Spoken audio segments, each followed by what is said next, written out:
Hi guys, welcome back to my channel. So आज again मैं एक इम्पॉर्टेंट क्वेश्चन का आपका आंसर करूँगा कि क्या यूपीएससी सीएससी जो सिविल सर्विसेज का एग्ज़ाम है उसकी प्रिपरेशन हम घर रह के या विथआउट कोचिंग कर सकते हैं।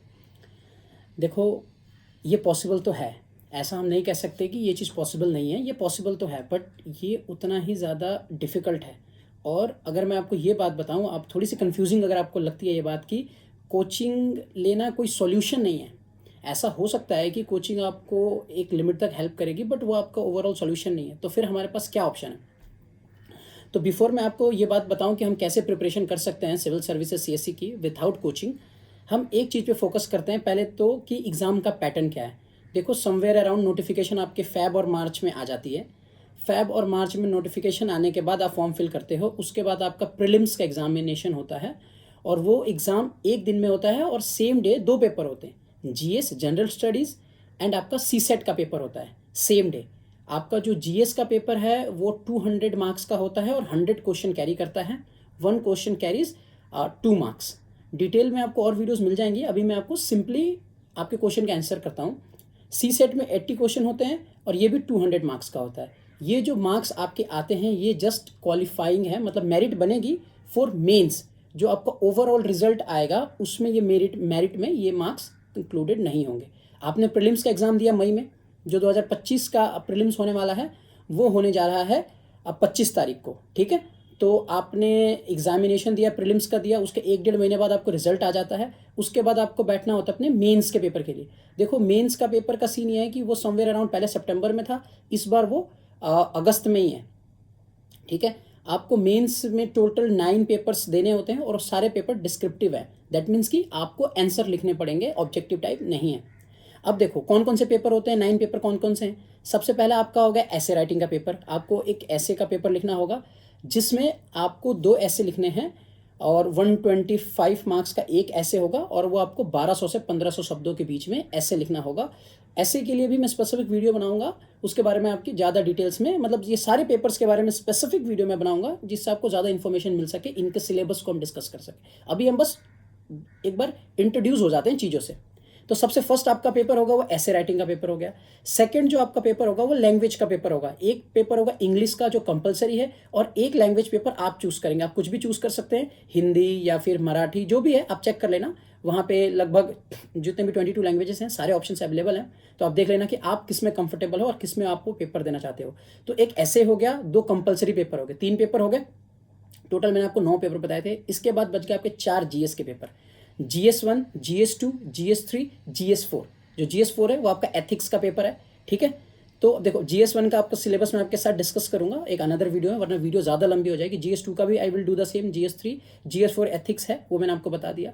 टोटल पहले 3, 4, 7 पेपर्स हो गए हमारे। 2 पेपर होते हैं हमारे ऑप्शनल के। ऑप्शनल के लिए भी कई सारे सब्जेक्ट्स अवेलेबल हैं, जिसमें आपने मास्टर्स करी है या जिसमें आपको लगता है कि आपका स्ट्रॉन्ग होल्ड है जिस सब्जेक्ट के ऊपर या जिसके ऊपर आपको पढ़ना बहुत अच्छा लगता है, आप वो अपने ऑप्शनल की ले सकते हैं। ऑप्शनल की 2 पेपर्स होते हैं और ये सारे पेपर आपके 3-3 घंटे के पेपर होते हैं।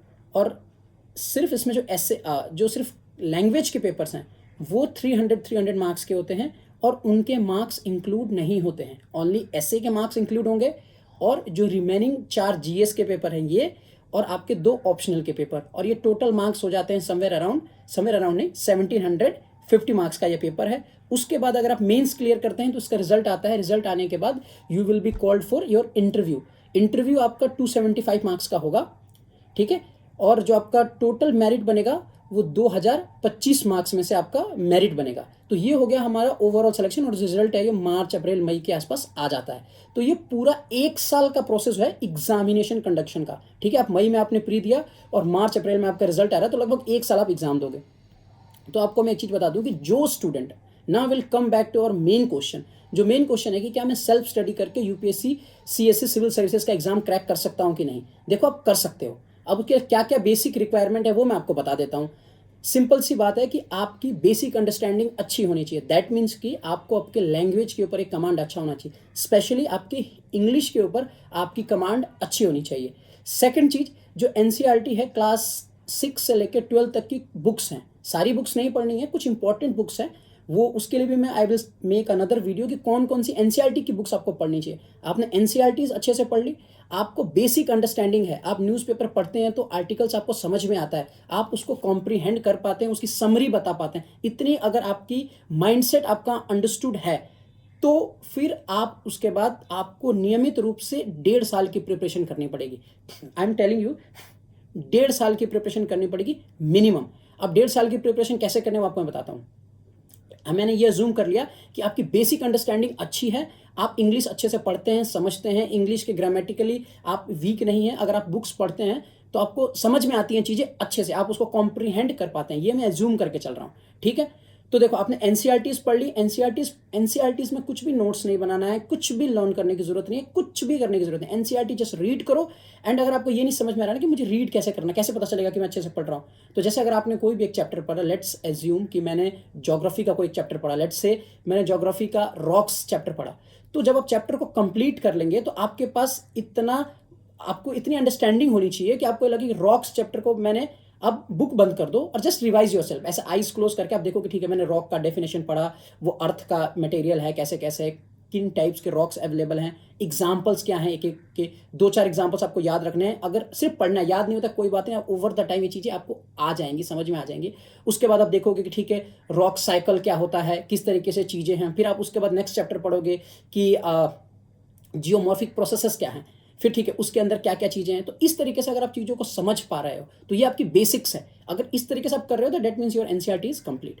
नाउ देखो अब हम प्रीलिम्स की जो प्रिपरेशन है वो सेपरेटली नहीं होगी, जो आपका जो मेंस का पेपर है, अब मेंस का जो अगर आप देखेंगे जब मैं आपके साथ सिलेबस डिस्कस करूंगा तो मैं उनके साथ उनकी रेफरेंस बुक भी डिस्कस करूंगा। आपके अंदर इतनी कैपेबिलिटीज होनी चाहिए कि आप रेफरेंस बुक को ज़्यादा से ज़्यादा 15 से 20 दिन में वन गो में उसे कंप्लीट करें। आप स्ट्रेटेजाइज करें कि किस तरीके से आप उस बुक को कवर करें। लेट्स से एग्जांपल हम लेते हैं, मैं एक बुक लेके आता हूँ, let's say this is Laxmikant book, ठीक है, ये इंडियन पॉलिटी के लिए हम यूज़ करते हैं। तो देखो इस बुक को किस तरीके से पढ़ना है, आपको ये चीज़ मैं आपको क्लियर कर देता हूँ कि आपके माइंड में ये चीज़, अब ऐसा नहीं कि आपने इस बुक को ले लिया और इसको आप एक स्टोरी की तरीके से एक एक महीने रीड करे जा रहे हैं, ऐसा नहीं है। इसमें देखो इसमें बहुत अच्छे से चैप्टर वाइज चीज़ें डिवाइडेड है। मैं आपको एक छोटी सी चीज़ यहाँ दिखाता हूँ, ये देखो यहाँ पे ना अगर आपको ऐसा दिख रहा हो जैसे सेंट्रल गवर्नमेंट में देखो यहाँ पे आपके पास टॉपिक दिख रही है ना, तो इन टॉपिक्स को आप पढ़ो और खुद से कॉम्प्रीहेंड करने की कोशिश करो कि ठीक है इस टॉपिक में क्या क्या हो सकता है, बेसिक चीज़ें, और इसको एक बार में रीड करो। जैसे सेंट्रल गवर्नमेंट में टोटल कितने चैप्टर है, 3, 6, 9, 12, 13 राउंड चैप्टर्स हैं। तो आपको ये 13 चैप्टर्स को वन गो में पढ़ना है, चाहे ये 7 घंटे ले, 8 घंटे ले, 10 घंटे ले, 20 घंटे ले, इनको कवर करो। जब आपने सेंट्रल गवर्नमेंट पढ़ लिया तो you will have a idea कि मैं कहाँ फंस सकता हूँ, कहाँ पे चीज़ें थोड़ी सी डिफिकल्ट है, और आप फर्स्ट टाइम जा रहे हो तो आपको फिर भी आइडिया लग जाएगा, बट उस चीज़ को आपको फिर दोबारा पढ़ना है। इस तरीके से आप इस बुक को 10 से 15 दिन में कंप्लीट करोगे रीडिंग। इसी तरीके से जो रेफरेंस बुक है, जैसे अब इंडियन पॉलिटी के लिए आप कोई बुक चूज करते हो, वो आपको मैं बता दूंगा कि कौन सी बुक आपको लेनी है। आपने इस तरीके से जो भी मेन रेफरेंस बुक है उनको आपने 10 से 15 दिन में कंप्लीट करना है। उसके बाद आपकी ड्यूटी आती है कि ठीक है भाई मैंने को तो रेफरेंस बुक्स का मोटा मोटा तो आइडिया हो गया, अब आप जाओ सिलेबस के ऊपर। प्रीलिम्स के 5 ईयर्स के पेपर मिनिमम, 10 ईयर्स जाओगे बहुत अच्छी बात है, उनको सॉल्व करो। अगर आप सॉल्व कर सकते हो बहुत अच्छी बात है, और ऐसे नहीं कि आपको उसका आंसर आना चाहिए, आप आंसर चाहे तो नेट से देख लो, चैट जीपीटी से देख लो, नो प्रॉब्लम, बस आपको उनको सॉल्व करना है। अब एक साइड में आपकी रेफरेंस बुक में आप गो थ्रू हो चुके हो इनिशियल 3 महीने में, है ना, 3 महीने में 10-12 रेफरेंस बुक्स हैं, आपको लगभग 3 महीने में आप इनको कवर कर लोगे। उसके बाद जब आपने ये चीज़ें कर ली, आपने 10 ईयर्स के प्रीवियस ईयर से पेपर भी आपने देख लिया, अब आपको समझ में आ जाएगा कि क्वेश्चन का डेप्थ कितना है। और अगर कुछ क्वेश्चन सॉल्व नहीं हो रहे हैं, लेट्स से कुछ क्वेश्चन सॉल्व नहीं हो रहे हैं, वो डिफिकल्ट है, तो आप ये माइंड में हमेशा ये बात याद रखना, चाहे तो वॉल के ऊपर लिख के चिपका देना कि I don't have to answer 100 out of 100 question.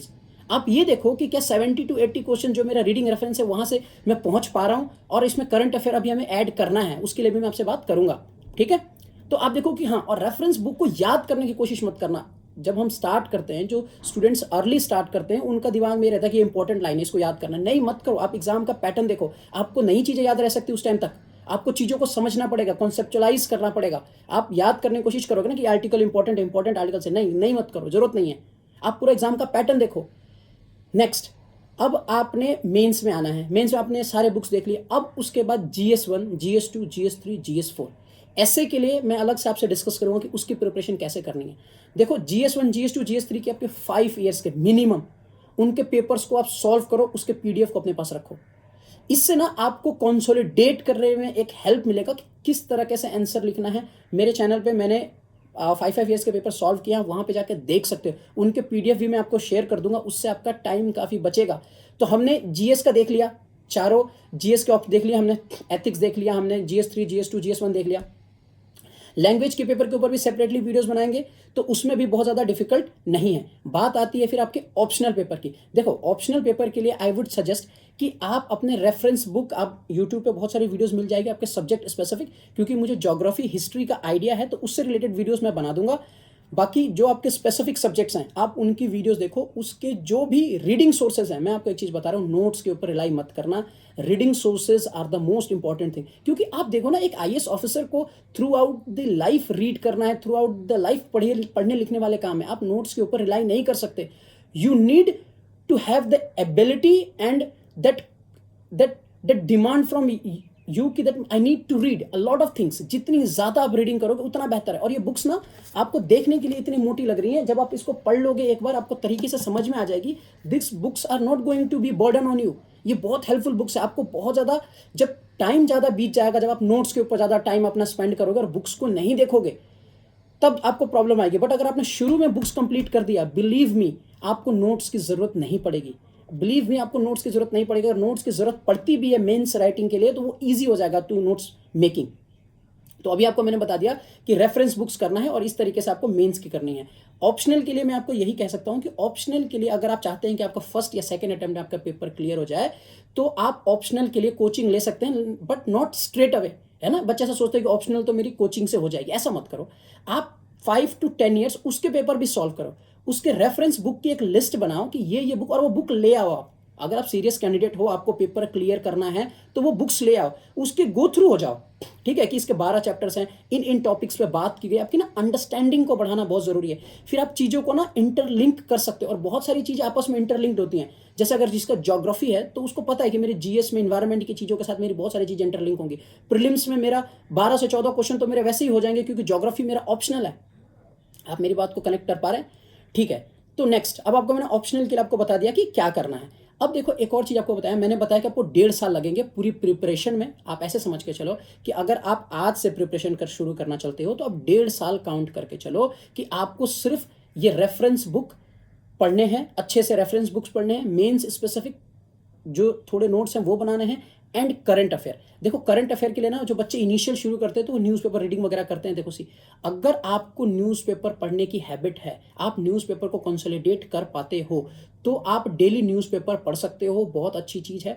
Otherwise अगर आपको न्यूज़पेपर पढ़ने में डिफिकल्टी है, तो मैं आपको ये रिक्वेस्ट करूँगा कि आप, क्योंकि आप बुक्स तो पढ़ रहे हो ना, न्यूज़पेपर का पढ़ना सिर्फ आपको वहाँ से करंट अफेयर्स लेना नहीं है। न्यूज़पेपर पढ़ने से आपको है कि आपकी इंग्लिश बार बार रिपीट हो रहा है, आपकी रीडिंग स्किल्स इंप्रूव हो रहा है, आप फास्ट पढ़ना सीखते हो। बट अगर आप रेफरेंस बुक्स इतने अच्छे से पढ़ रहे हो, इतनी ज़्यादा पढ़ रहे हो, तो यू डोंट नीड कि आप करंट अफेयर के पीछे अपना ज़्यादा टाइम खराब करो। मंथली मैगजीन्स आती है, बहुत कोचिंग इंस्टीट्यूट्स अपने मैगजीन्स को लेके आते हैं। विजन आईएएस की मैगजीन्स बहुत अच्छी हैं, मैंने देखा है, मैंने उनको पढ़ा भी है। तो आप एक मान लो कि विजन की मंथली मैगजीन लेनी है, कितनी पुरानी लेनी है। देखो पेपर जब शुरू हो रहा है, पेपर शुरू होने के जैसे जनवरी से लेके आप मई तक के पढ़ो। अगर कुछ छूटता है तो छूटने दो, हम 100% फिर भी कवर नहीं कर सकते। लेट्स इंपॉर्टेंट आप ये समझो कि जनवरी से लेके मई तक, मई से पहले मार्च अप्रैल तक के पेपर आपको कवर करने हैं। ठीक है, मंथली मैगजीन आती है, उनको आपने सिर्फ रीड करना है, कुछ भी उसमें से मगअप करने की कोशिश मत करो। क्योंकि आप यूपीएससी के पैटर्न को देखो, आप यूपीएससी के प्रीलिम्स के एग्जाम को देखो, आपको लगता है कि अगर आपने कुछ चीज़ें याद कर रखी, कोई फैक्ट्स, कोई डेटा अगर आपने माइंड में रखा है, वो उस टाइम पे आपको आ जाएगा एट अ टाइम। और कितने फैक्ट्स होंगे, कितने न्यूज़ में न्यू गवर्नमेंट स्कीम्स आती हैं, आपको बस उनसे अवेयर होना है कि अगर आपके पास ऐसे क्वेश्चंस आते हैं तो आप उस चीज़ों को कर सकते हो। ठीक है, करंट में, क्योंकि ट्रेंड चेंज हो रहा है और ये कुछ नहीं करेगा, अल्टीमेटली आपको प्रेशराइज करेगा। तो बट आपने अगर ये सिंपल स्ट्रेटेजी रखी कि ठीक है, मंथ के एंड में मुझे मंथली मैगजीन आती है, मुझे उसको अच्छे से रीड करना है टॉपिक वाइज। जैसे पॉलिटी का अलग आ गया, इंटरनेशनल रिलेशन का अलग आता है, इंडियन इकोनॉमी का अलग आता है, इन्वायरमेंट का अलग सेक्शन आता है, और क्योंकि उसके अपने रेफरेंस बुक पड़ी हुई है, तो आपको बहुत ज़्यादा डिफिकल्टी नहीं होगी। तो ये पॉसिबल है, ये सारा स्केड्यूल आपका चलेगा। और कितने घंटे पढ़ने चाहिए, one of the most important question जो कि एस्पिरेंट्स का होता है कि कितने घंटे हमें पढ़ने चाहिए ताकि मैं एक अच्छा, देखो घंटों से, आवर्स से बहुत ज़्यादा इम्पैक्ट नहीं पड़ता, बट मिनिमम आवर्स ज़रूर है। आपको मिनिमम आवर्स है 8 आवर्स। आपको ये स्ट्रेटेजी बना के चलनी पड़ेगी कि मेरे पास 1.5 साल तो मेरे को 8 घंटे मिनिमम है। अगर आप 10 आवर्स पढ़ते हो, बिलीव मी, शुरू में आपको ऐसा लगेगा कि 10 घंटे कौन पढ़ेगा, बट बिलीव मी, जब आपको चीज़ों से मज़ा आने लगेगा, आप जब चीज़ों में आप इतना ज़्यादा इंडल्ज हो जाओगे, जब आपको चीज़ें, करंट अफेयर की चीज़ें आप रिलेट करोगे, पॉलिटी आप समझने लगोगे, इंडियन हिस्ट्री आप समझने लगोगे, आपको चीज़ों में मज़ा आएगा, आप 10 घंटे ऑन एवरेज कर पाओगे। तो 1.5 साल आपको 8 to 10 आवर्स ऑन एवरेज पढ़ना है। माइंड को इस चीज़ के लिए प्रिपेयर रखना है कि 1.5 साल आई एम प्रिपेयरिंग, 1 साल मेरा पेपर होगा, एट दैट टाइम ऑल्सो मुझे चीज़ों को कंटिन्यूअसली पढ़ना है। एंड जिस साल आप पेपर देने वाले हो, प्रीलिम्स से पहले आपको 3 से 4 महीने आंसर राइटिंग करना है। आंसर राइटिंग आप जितनी जल्दी शुरू कर दोगे उतना अच्छा, बट एक बार अपनी रेफरेंस चीज़ों को पढ़ने के बाद ही आंसर राइटिंग शुरू करना। साथ साथ में आप कर सकते हो, थोड़ा बहुत अपने माइंड में कुछ कॉन्सेप्ट्स आ रहे हैं, आप लिखने की हैबिट आप चाहे तो शुरू से रखो, इसमें कोई बहुत ज़्यादा प्रॉब्लम की बात नहीं है, ठीक है। अब इस तरीके से देखो, आपका 1.5 साल का प्रिपरेशन स्टार्ट हो गया, मई में आपने प्रीलिम्स दे दिया और आपने एम्पल अमाउंट ऑफ प्रैक्टिस कर रखी है। देखो, इसके लिए I will make another video, ये वीडियो ज़्यादा लंबी हो जाएगी, कि अपना जो मेंस का आंसर राइटिंग है ना, उसकी प्रिपरेशन हम कैसे करें, या कब से आंसर राइटिंग लिखना शुरू करें, या फिर उसके लिए क्या स्ट्रेटेजी हम करें, ऐसे के लिए किस तरीके से इंप्रूवमेंट करें, तो वो मैं आपको बताऊं। सो एट द एंड हम अपनी वीडियो को कंक्लूड करते हैं कि इज इट पॉसिबल कि हम without coaching UPSC civil services जैसे एग्जाम को क्रैक कर सकते हैं। तो यस, हम कर सकते हैं, बट ये बहुत सारे फैक्टर्स पे डिपेंड करता है। फर्स्ट फैक्टर मैंने आपसे डिस्कस किया था कि बेसिक अंडरस्टैंडिंग और चीज़ों को पढ़ने और समझने की आपकी क्षमता कितनी है। और अगर आप में ये नहीं है, फिर भी आप कोचिंग में चले गए, तो वहाँ भी चीज़ें बहुत फास्ट, क्योंकि वो एक तरीके का बिजनेस मॉडल है, उसमें चीज़ें आपको पढ़ा के निकल जाएगा, उनको नहीं फर्क पड़ रहा आपको कितना आई नहीं आई। एट द एंड आपके यहाँ प्रेशर पड़ेगा सोसाइटी का, आपके घर का, कि 1.5 साल से मैं कोचिंग ले रहा हूँ, मुझे कोई बेनिफिट नहीं हुआ। सो बेस्ट थिंग इज 3 महीने लगाओ, अपना इंग्लिश, ग्रामर, रीडिंग स्किल्स, ये सारी चीज़ें बेहतर कर दो। उसके बाद रेफरेंस बुक उठाओ, 10 से 12 रेफरेंस बुक हैं, 10-10 दिन में एक एक बुक निपटाओ। उसके बाद पेपर सॉल्व करो, प्रीलिम्स के 10 ईयर्स के, मेंस के 5 ईयर्स के। ऐसे के लिए एक अलग अप्रोच रखो, ऐसे के लिए एक अलग अप्रोच रखो, ऑप्शनल के लिए एक अलग अप्रोच रखो। 6 महीने में ये सारी चीज़ें हो जाएंगी। नेक्स्ट 6 महीने में ये सारी चीज़ें बहुत अच्छे से रिपीट होंगी। जो लास्ट के 6 महीने हैं, वहाँ पे मेंस की आंसर राइटिंग करोगे, और जिस साल आप एग्जाम में बैठोगे, आप देखना आपके ऊपर बर्डन नहीं आएगा, आप बहुत रिलैक्स होकर ये काम ईजिली कर सकते हो। सो आई होप कि मैंने आपको चीज़ें क्लियर कर दी।